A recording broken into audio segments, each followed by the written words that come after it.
जी माणसं तुम्हाला त्रास देतात ते तुमचे शत्रू नाहीत, तर ते तुमचे बिनपगारी कामगार आहेत.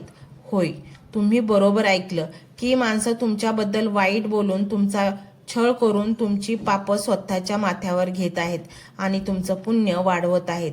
ज्या दिवशी तुम्हाला हे गणित समजेल त्या दिवशी तुम्हाला त्याचा त्रास देणाऱ्या माणसांचा राग येणार नाही, तर त्यांची दया येईल. कारण ते बिचारे स्वतःच नुकसान करून तुमचा रस्ता साफ करत आहेत. स्वामी अशा कठीण माणसांचा वापर सुद्धा तुमच्या भल्यासाठीच करून देत आहेत. आता तुमच्या मनात एक भीती असू शकते की पुन्हा पूर्वीसारखे वाईट दिवस तर येणार नाहीत ना, हीच भावना.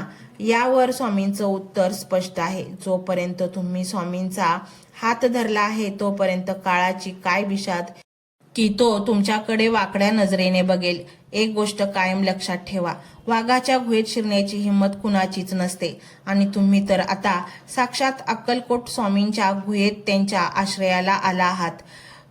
इथे फक्त आणि फक्त सुरक्षितता आहे. कधी कधी असं होईल की तुम्हाला वाटेल की सगळं थांबल्यासारखं आहे, काहीच हालचाल होत नाही आहे, परंतु शांत पाण्याखालीच मोठा प्रवाह वाहत असतो. जेव्हा बाहेरून काहीच घडताना दिसत नाही तेव्हा स्वामी तुमच्या आतमध्ये मोठी डागडुजी करत असतात. ते तुमची सहनशीलता वाढवत असतात, तुमचा आत्मविश्वास पक्का करत असतात. कारण ज्या इमारतीचा पाया खोल खणला जातो तीच इमारत आकाशाला भिडते. स्वामी